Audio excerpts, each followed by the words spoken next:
Welcome one and all to another Dantastic Monday here at The Damage Report with me, John DeRola, and Dan Evans. Dan, how's it going?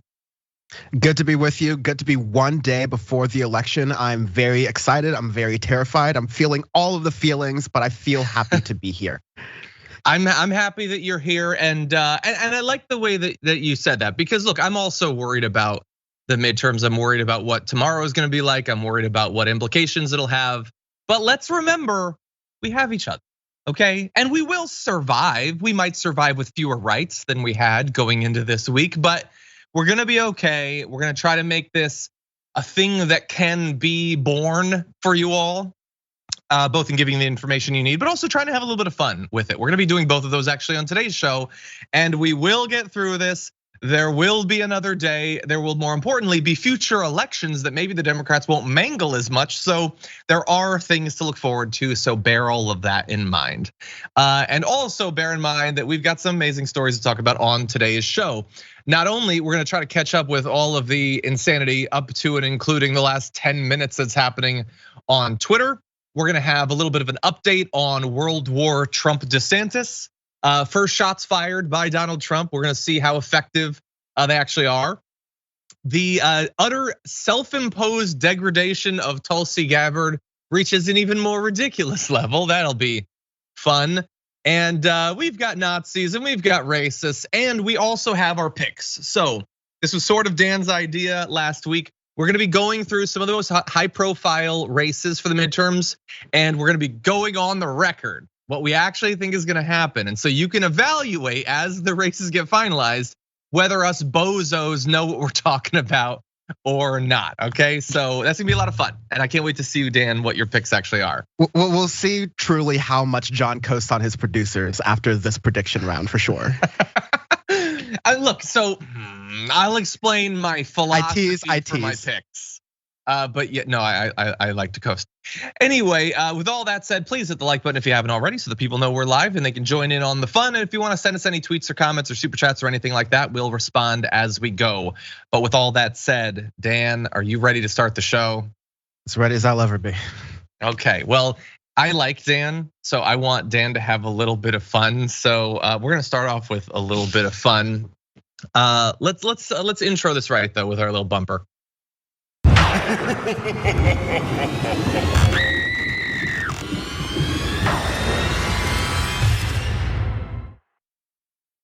So normally we come back from the weekend and we choose a Monday menace, someone who has menaced us through the course of the weekend. But in this case, it's someone who's kind of menacing himself. And so just take a look. So it is closing time in these midterm elections. The fight is on, and there is no closer in American politics like Big Daddy Don. Oh God, I don't like it, Dan. I know that Matt Gaetz is not like a man or a man with principles or a man with self-respect, but that is just so deeply embarrassing. Not just the saying the Big Daddy Don, but the way that he sort of like steps back and he's like happy with himself. What do you make of that? Freud would run a clinic in 2022. That's what I make about it. I mean, you put aside the allegations that Matt Gaetz has got on and then juxtapose that with Big Daddy Donald. You take aside the whole how Matt Gaetz and Donald Trump, Donald Trump has this position in the Republican Party of being the leader, how everyone follows his lead, and then juxtapose that with Matt Gaetz saying Daddy Donald Trump. There's a lot to dig into there. There's a lot going on psychologically. Definitely on the scandalous versus Trump ticket. I think Matt Gaetz has picked his side for sure. Yeah, bear in mind, he could have gone and hung out with DeSantis. He chose to go with Trump. I don't think anyone's shocked by that. And that's fine, but like, why? I'm gonna say, why do they need to do this? But I already know why they need to do this. You know why they need to do this. Why does Matt Gaetz have to call Trump daddy? Why is that a sentence that I have to say on the news? Why did Congressman Gaetz call Trump daddy? You know why he called Trump daddy. You know why Marjorie Greene stood on stage a year ago with a cardboard cutout of Trump and literally groped its cardboard crotch. You know why they had to do this. It's not because Marjorie Greene actually wants to have sex with Donald Trump. And it's not because I hope Matt Gaetz really thinks of Trump as his daddy and just likes that. It's because there's nothing to their party. There's just nothing left except please cast your divine orange light on me. Please just say that I'm good, because if you do that, then I'll get elected. If you turn against me, that's it. And all of them are just constantly afraid. And I don't just mean in the normal way that conservatives are constantly afraid of literally everything around them. They're just constantly afraid of Donald Trump, the like frenetic, ephemeral person that he is, turning against them, as he so often, perhaps inevitably does for everyone else that has shown him loyalty. It's just so embarrassing. And Dan, I know that like our side has never had power. Our politicians have never run for, like never gotten to be the president or whatever. I just hope that if we do ever rise, if we ever have that big figure that actually can get it across the finish line, I hope that we never descend to these pathetic depths. That's just my hope for the left.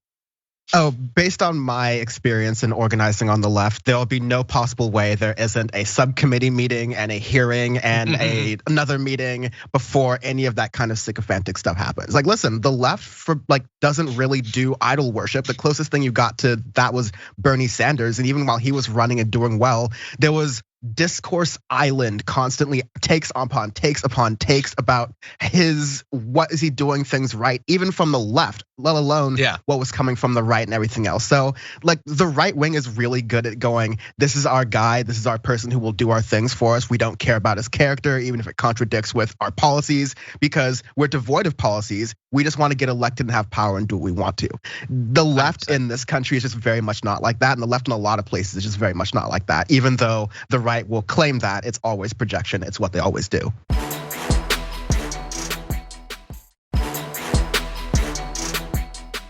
We have a weaponized Department of Justice and a weaponized FBI, including, of course, the very famous raid on Mar-a-Lago and the document hoax case, which violated my Fourth Amendment rights and something that has never been done to another president. No other president's ever done this. Presidents leave, they take things, they take documents, they take things, they read them. Nobody else has ever gone through this. This is a charade. Okay, so again, we knew that he stole the documents. We knew that he knew that it was theft when he did it. We know every layer of this, floor to ceiling. But like, isn't he not supposed to just say that he did it? I know he's not trying to convince us or whatever, but like in theory, judges are watching and lawyers and special masters and all that. Isn't he supposed to at least pretend in public that he didn't knowingly commit a crime? Now, he's not just admitting it, he's sort of bragging about it, knowing that he's sitting in front of a camera. Dan, what do you think? John, it's almost as though Donald Trump is acting as though he's above the law. And even though all of those things you just said are true, that judges are watching, that his legal team at one point was saying, no, Donald, we're gonna break our backs trying to make a case for saying that you stealing documents that were classified out of the White House after you were being president was actually a good thing. And that was totally something you were able to do because you could just declassify them. That was gonna be our case. Can you please stop going out there with your shadow legal team by saying, by the way, I did it and it's no problem with doing it. All presidents do this and no one should get in my way. Like this is very serious, but this shows yet again that this is a person who believes that he is above the law. Maybe, just maybe, fringe theory here. I know, like radical leftists, whatever. We shouldn't elect the guy who thinks he's above the law to be the president of the United States. I don't know. Yeah, look, nobody wants America to have to like lock up its presidents or whatever, but like maybe it would set a good precedent. Maybe it would send a good signal to future politicians that you're not actually able to do literally anything you want. It's actually kind of amazing that more of our recent presidents haven't done more obvious crimes. They've all committed crimes. Literally every one of them has broken the law. But it's kind of amazing they haven't done more considering how much work we've all done to assure them that they're never gonna get in trouble for literally anything. I guess we've kind of gotten lucky at this point. But Trump is He's doing victory laps, and not just one or two. That was at one of his rallies. I didn't even clip out. He did it again, like in the last couple of days. He's just now openly talking about the documents on a daily basis because he cares more about the applause line than he does about the potential legal jeopardy. Probably because the applause line is guaranteed and the jeopardy is at best hypothetical and probably not gonna come. But anyway, today's supposed to be about fun. Tomorrow is gonna be dark and serious and probably depressing, but today is supposed to be about fun. So can we have a little bit of fun, America? Can we launch into this video? Trump at 71, Ron DeSanctimonious at 10%, Mike Pence at 7. Oh, Mike's doing better than I thought. Oh God, shots fired at Ron DeSantis. Donald Trump has finally come out with it. The big nickname, the insult, the demeaning little smear that's gonna take down Ron DeSantis. Sorry, Ron DeSanctimonious. And I have to say, after hearing that, I immediately thought I might be overestimating Trump. I might have to change my view of the coming clash between them because that's not very good, Dan. What do you think? Listen, Trump was definitely the funniest president we've had in American history.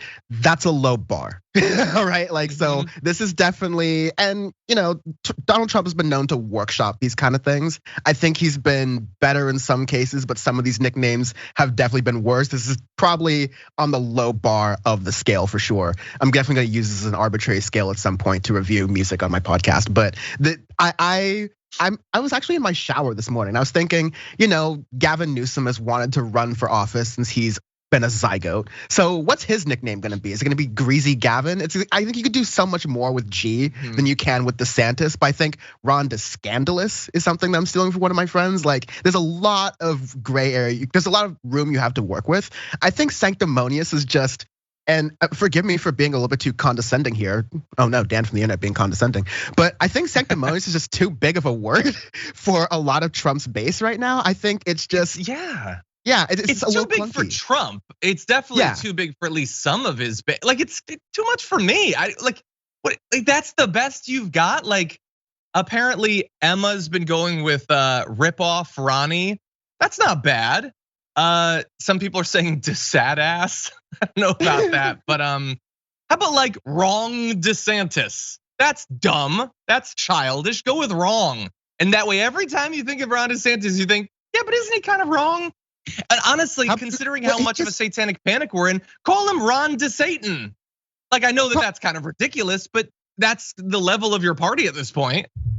I mean, Donald Trump, you have him on video with his son trying to read him Donald Trump books. Like, he's trying to be your guy forever. You just call him little baby Ron. Just demean him like you would Eric Trump. Like, try that for a framework. I think that's an easier way to go down, or even Don Jr. Something like that, because you have on, like, again, everyone in the party has bent the knee to Donald Trump now. So you have them all on 4K Ultra HD video doing all this stuff. I think you should start to work that into the material. Why am I giving Donald Trump free advice? Let them fight. Yeah. That is always my philosophy. Let them fight. Brett is saying Ron DePant piss. No, but that's how stupid it needs to be. Honestly, little baby Ron, that's stupid. That's a winner for you. Ronna DeSantis, do you get it? Because now he's a girl. That's the sort of thing that his base actually wants. DeSanctimonious just isn't great. And look, like, I feel like you, good.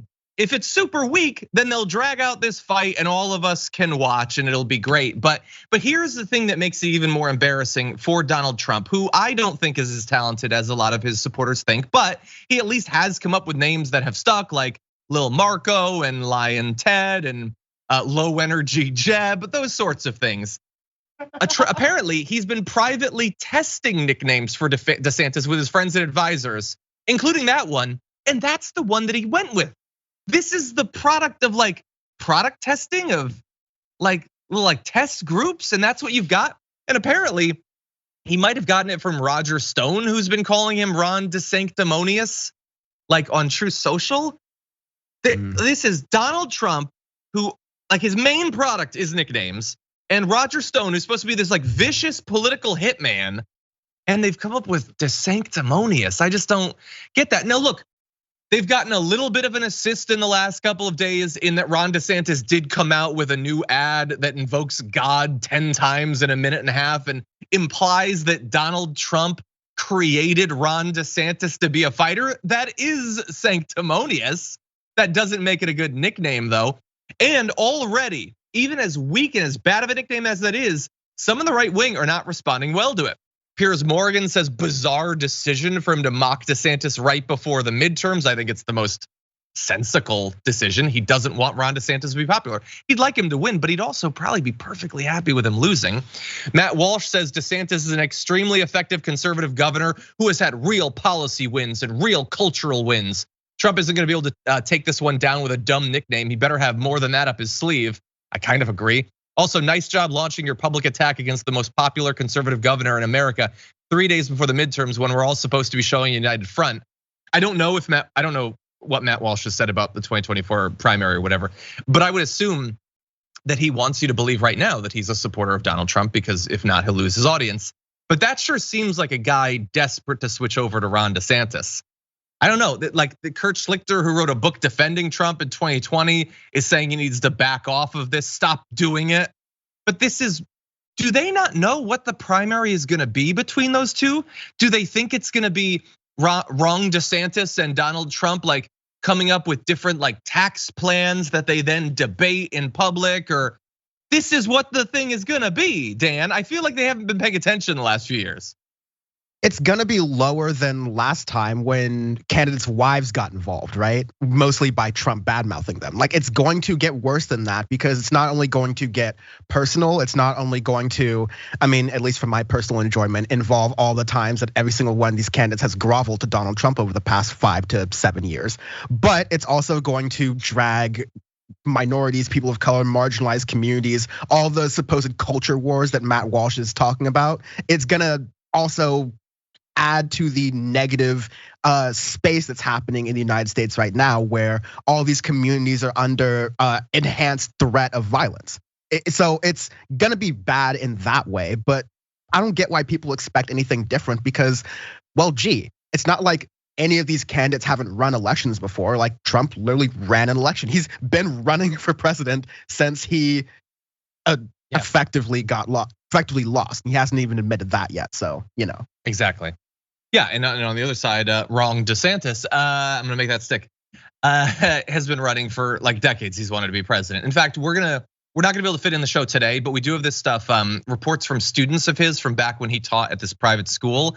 And there is some, like, if Trump wants to take him down, the sanctimonious thing isn't the right way to go. There's some stuff with him hanging out socially with students that, considering what their base says they care about, could be really devastating. We'll have that for you tomorrow. Bridget's gonna be joining us for the show. For now though, we do have to go to our first break. When we come back, we're gonna be catching up on all of what's happening on Twitter and the immediate lead up to the midterm elections, including Elon Musk weighing in on the midterms. All that and more after this.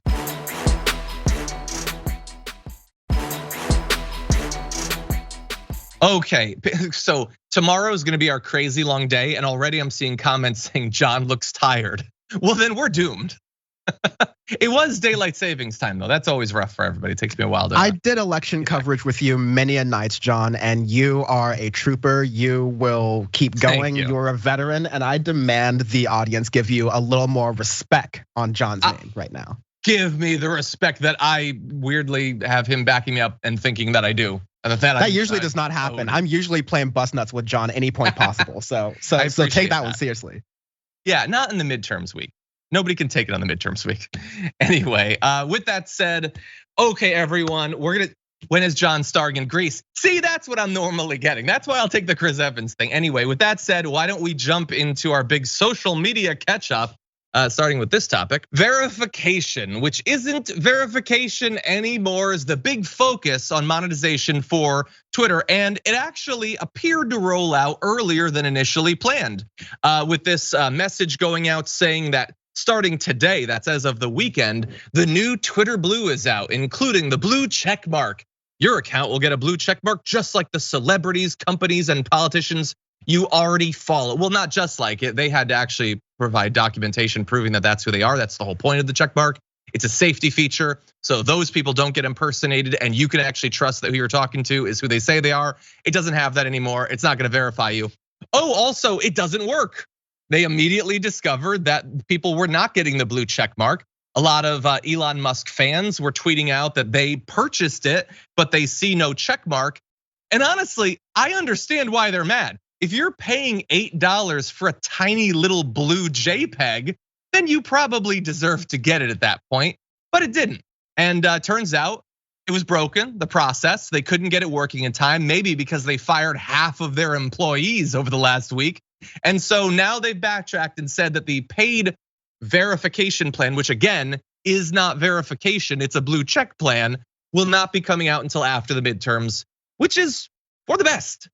The idea that you would give people this image, which has been associated popularly with knowing that it's the person they say they are, but it won't anymore, the day before an election was always a bad idea. Thankfully, we at least don't have that to worry about, Dan.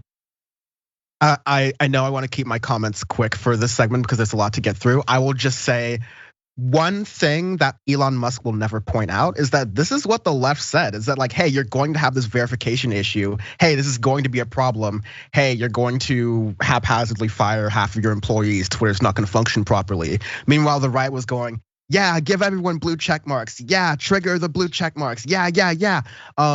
We're watching how that happens, but Elon's never going to make the smart decision because he's a supposed genius. And he's never going to look back and go, these people are misleading me. And these people hate me, but they're right. Maybe I should reevaluate my opinions. That's never going to happen. More on that as John will explain and continue here. 100%. By the way, I'm not the only one who seems to have decided that firing all of your engineers might not be the best idea. Apparently, they've been reaching out to people that they just fired to come back. Oops. That oopsie doopsie. And honestly, like I guess some of those employees are in a tough spot. It sucks to lose your job. Maybe some of them will come back, but I can't imagine what morale is gonna be like when you're informed via email that your job is gone and now they want you to come back, but they clearly don't want you to be there. That's a weird position to be in.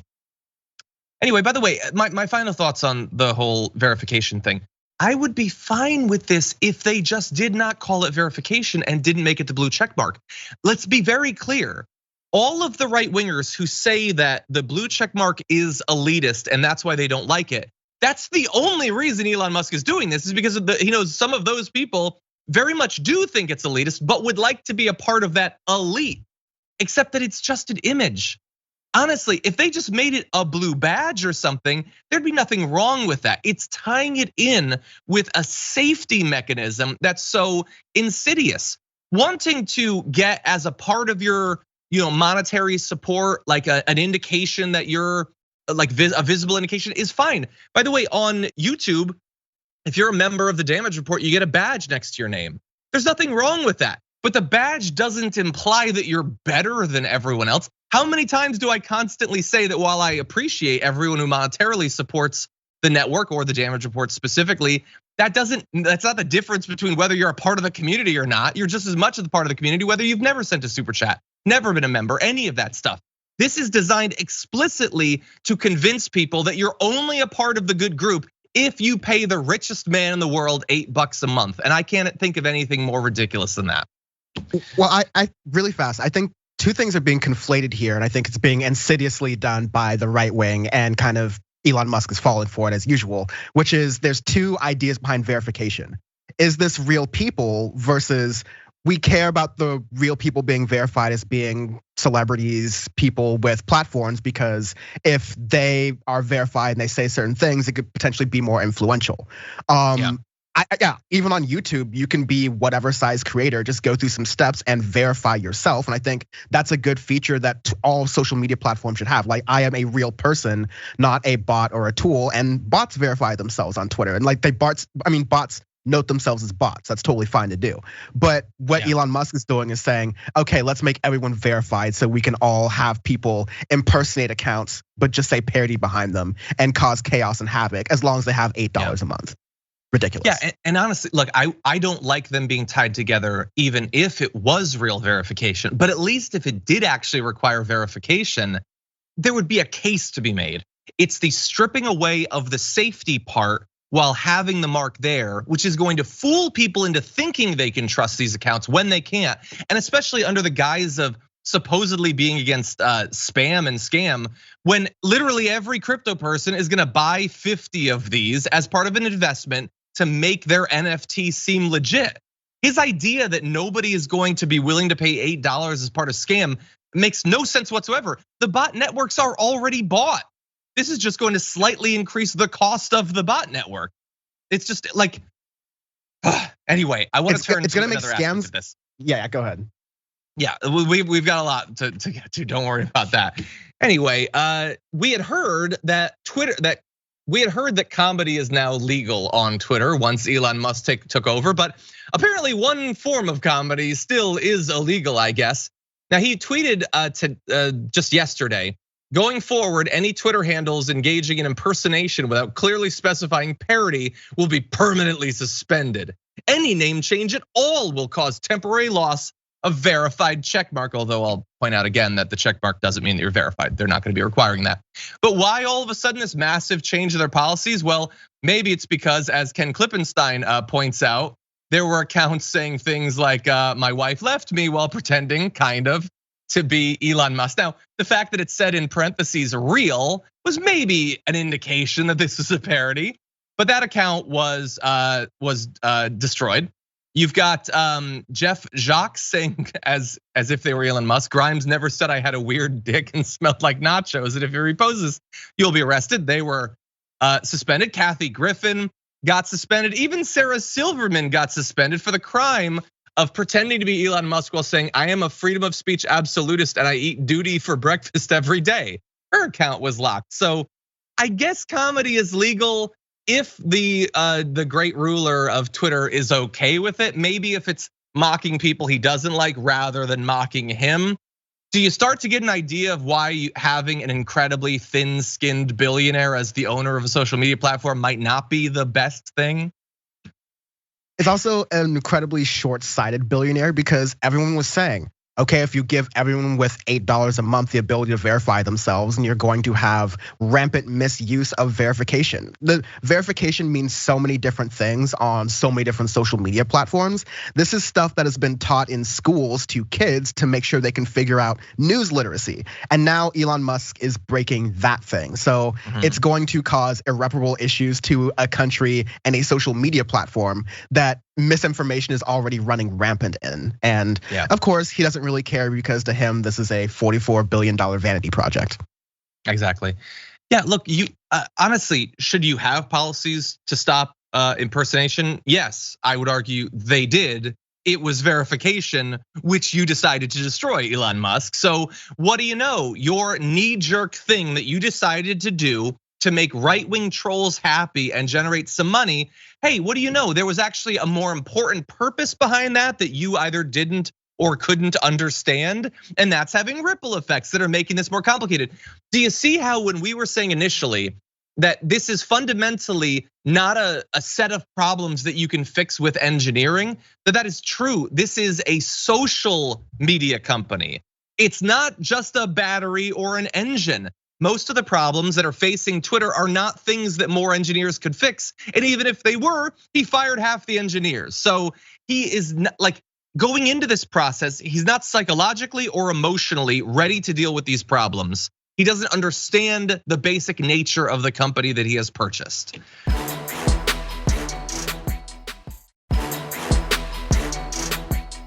Thanks in no small part to Dan Evans, I came across one of the saddest things that I've ever seen on the internet. It's a post from the Elon Musk subreddit saying, is there a counter meme to the weird nerd taking bullet for Elon Simpson's meme? As the title says, wondering if anyone knows of a good counter to that meme? Something that turns the table and shows the poster as an FU deer or something like that. That's fear, uncertainty, doubt. It's a fudder, but it's a cryptocurrency thing. It's anybody who tries to come in and get through the ridiculous bubble we've put ourselves in and introduce facts to the conversation. We don't like that and we don't want it. Anyway, if you're not familiar with this meme, exactly, totally not a cult. That's the meme that they're talking about. And you'll often see that posted online when someone points out an indisputable and valid criticism of Elon Musk, they feel the need to jump in front of it for him. Thinking, I don't know, either just honestly worshiping him or more likely believing that he'll reply to them or make them a millionaire. I don't know what the thinking is, but it's really pathetic. And they want a reply to it.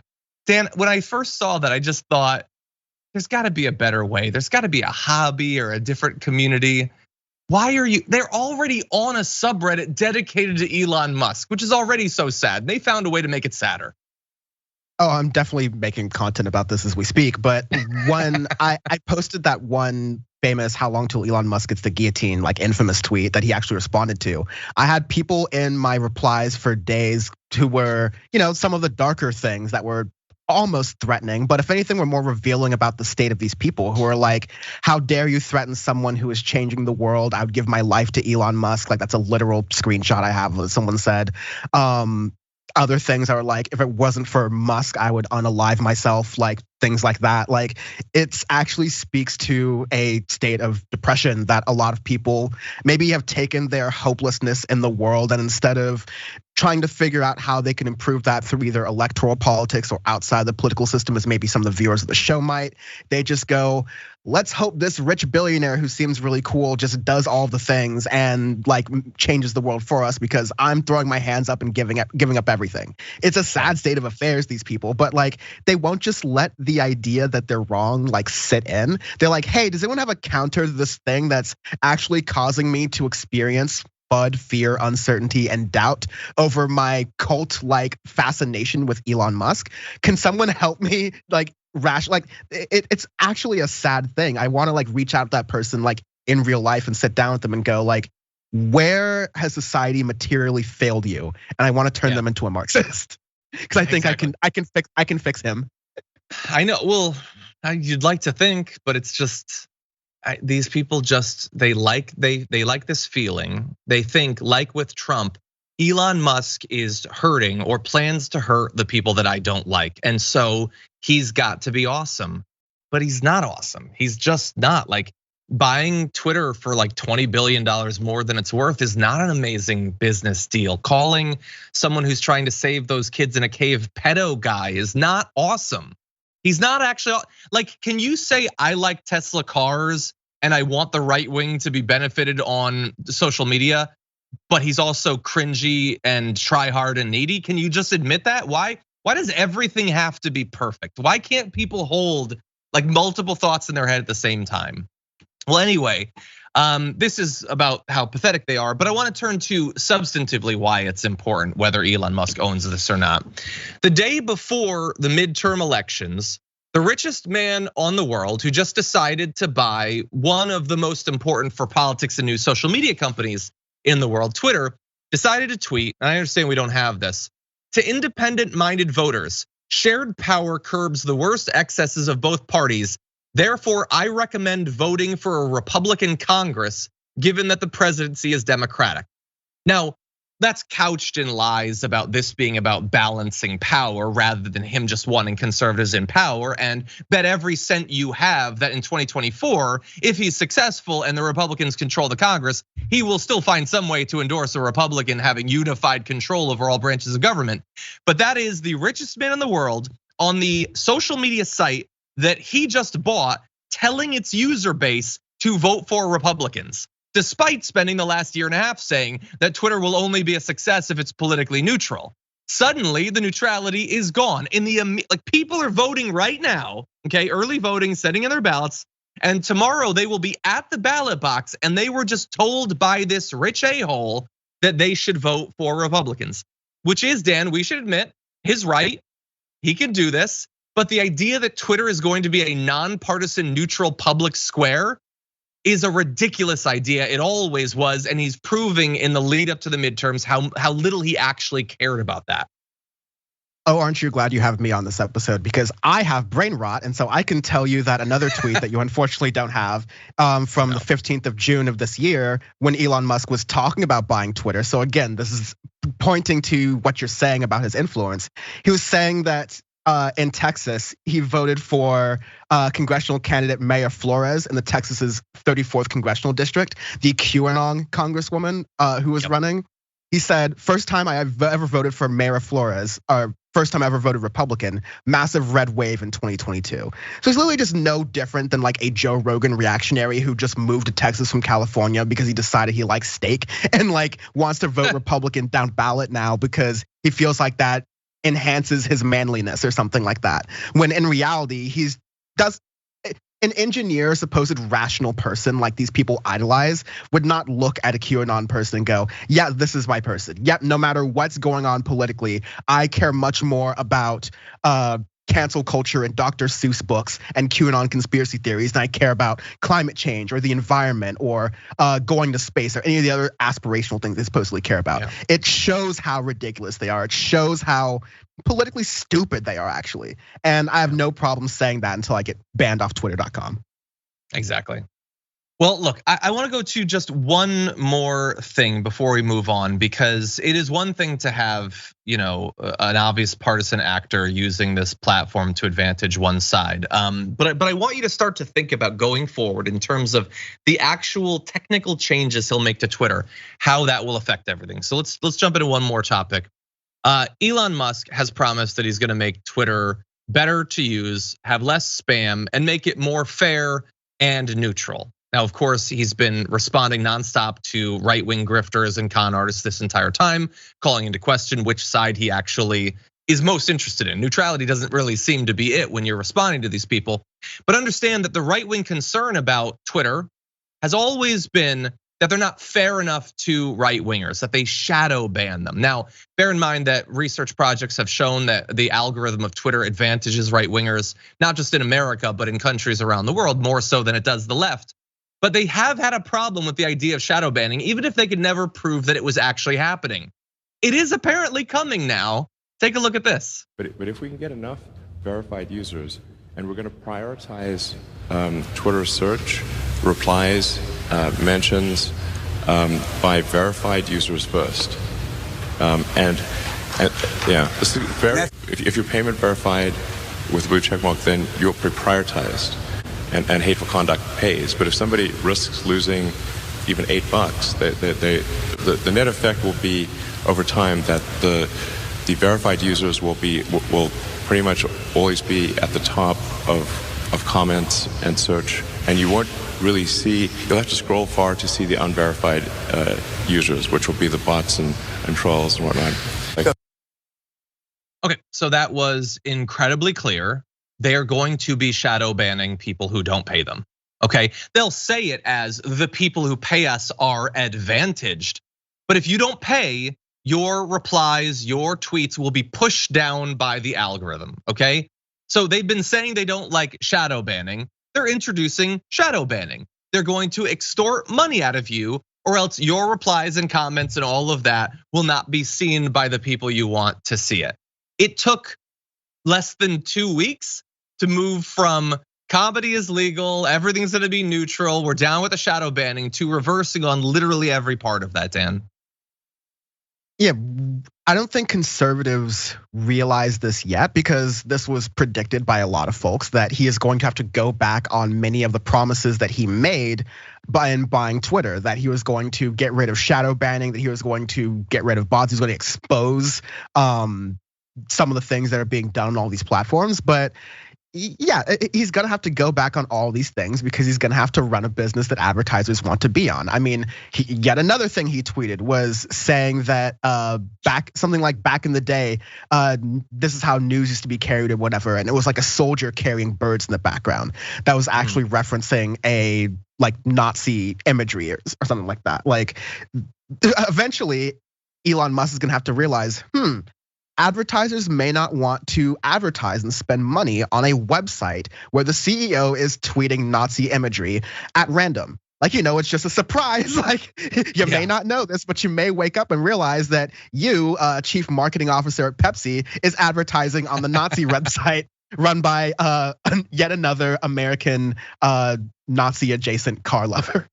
Yeah, which we tend to be doing a lot of in this country, but shout out Henry Ford.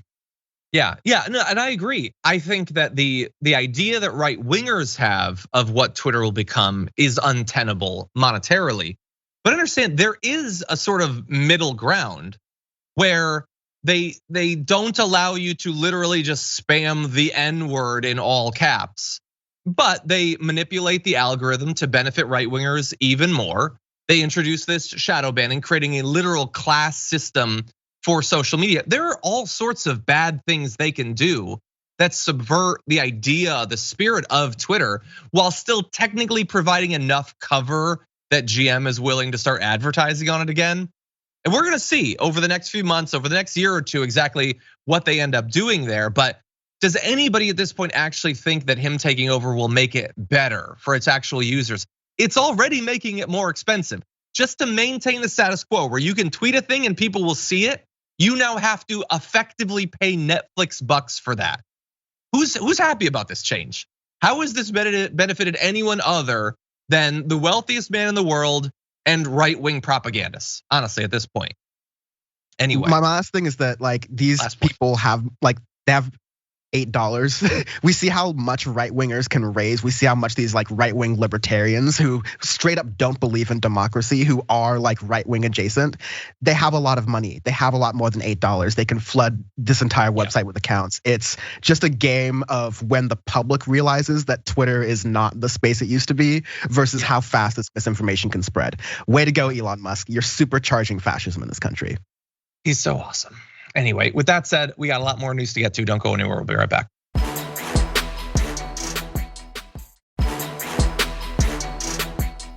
Newly released emails as part of a report show that the DHS under Donald Trump attempted to manufacture a panic about Antifa protesters despite knowingly having no evidence that the people they were investigating, demonizing, and in some cases actually locking up were actually members of Antifa.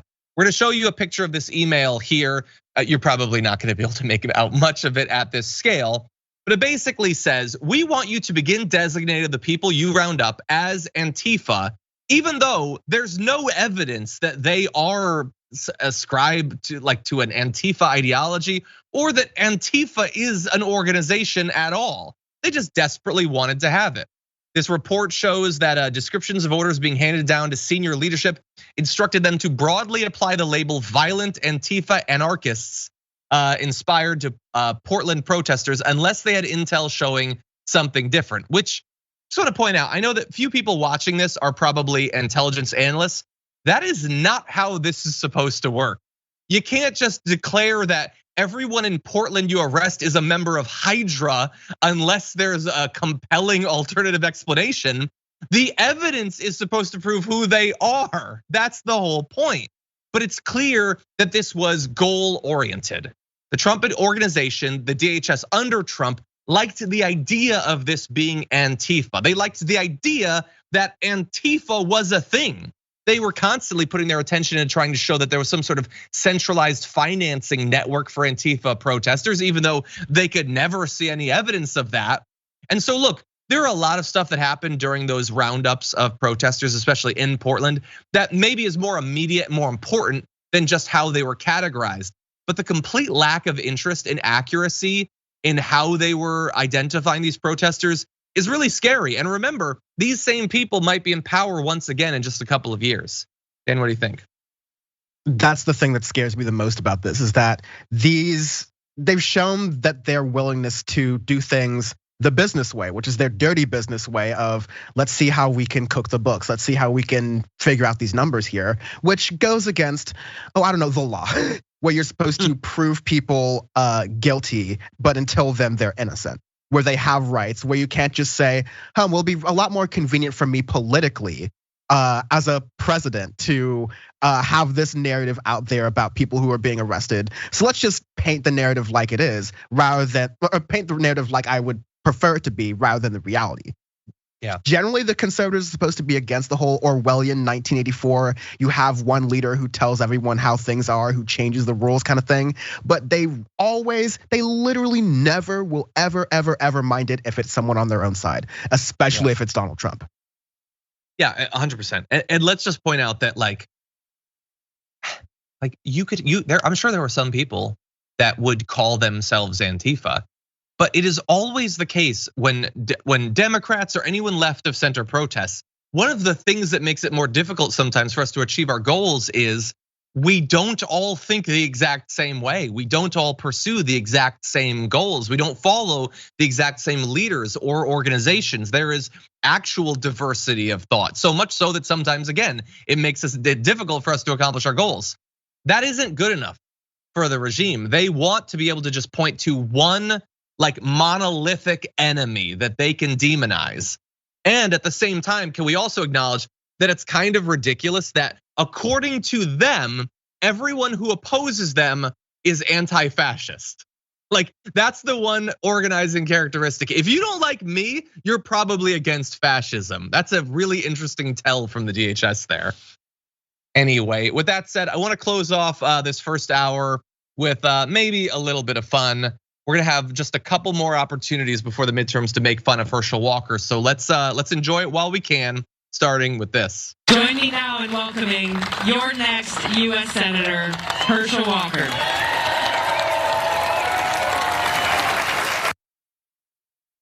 Okay, so look, you could make the case that it isn't actually any more embarrassing for Tulsi Gabbard to endorse Herschel Walker as a senator than it was when she was endorsing JD Vance or Carrie Lake or Don Bolduc or any of the other anti-choice fascists that she's thrown her whatever lingering remaining political capital she has behind. But I think it's more embarrassing. Herschel Walker is the China gave us their bad air guy. She knows that he's lied about being an FBI agent and a hospital administrator. She knows, perhaps most importantly, that despite her still claiming to be pro-choice, still claiming to support abortion access and those rights, that this is just the latest extreme hard anti-choice candidate she's backing up. By the way, he supports no exceptions whatsoever when it comes to abortion. He believes that the mom should literally die if that's what it takes. And she's there supporting him as a senator. This utter buffoon. Dan, what do you think? This Walker campaign can't be over soon enough. Like everything that it just seems like they will do nothing. They'll stop at nothing to embarrass him, essentially. They'll stop at nothing to just admit that he is just a puppet for us to make the votes we want him to make. And so just let him be in there. I like that there's a pastor who noted recently the racial undertones and all of that we can just have our boy, so to speak, do what we want to in the Senate. But yeah, it's the entire campaign from top to bottom has felt exploitative. I think the fact that they did literally zero vetting when it came to Herschel Walker, as it's now proven with the not 1, not 2, not 3, not 4, not 5 illegitimate children, or like children out of wedlock or paid for abortions that he had. It's just very clear that this was a cynical pick, one of many cynical picks the Republican Party has done in this election and in many other elections in the past, and will continue to in the future. Hopefully, it just doesn't work out this time. Hopefully, we'll be turning to our picks, our predictions in just a little bit. But I want to remind you of who it is that she is endorsing right there. Here is Herschel Walker, who, as she says, could well be the next senator. Go to it. Why are they not talking about things that really matter? Why are they not talking about things that really matter? Because they don't have a solution for those things. And I said, I do have a solution, but I'm not going to tell them, because you tell them, they'll think they came up with it. They're good at their marketing. They are good at marketing. What they are good at is lying to you. That's Herschel Walker saying that, no, he does understand these problems and he has solutions, but you don't get to know what they are. That is literally a joke that they told on The Office when they were trying to replace Michael Scott. They had a candidate who wouldn't tell you what his plan was because it was supposed to be obvious to the audience that you couldn't trust a person like that. And yet that just goes way over the head of that entire crowd, who notably did not walk out after being told by the candidate that he would not tell them what his plans were, perhaps because he doesn't actually have any. Anyway, we got more from Herschel Walker, but there's no time. We'll have to wait and see tomorrow if he ends up becoming a senator. For now, though, thank you to everyone who's been watching on the linear platforms and on the podcast. As always, thank you so much.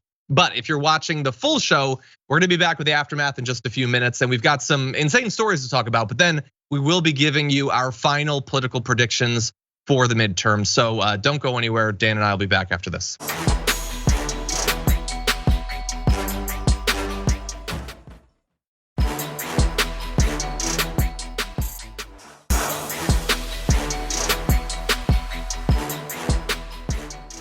Thanks for listening to the full episode of The Damage Report. Support our work, listen ad-free, access members-only bonus content, and more by subscribing to Apple Podcasts at apple.co/TYT. I'm your host, John Adarola. I'll see you soon.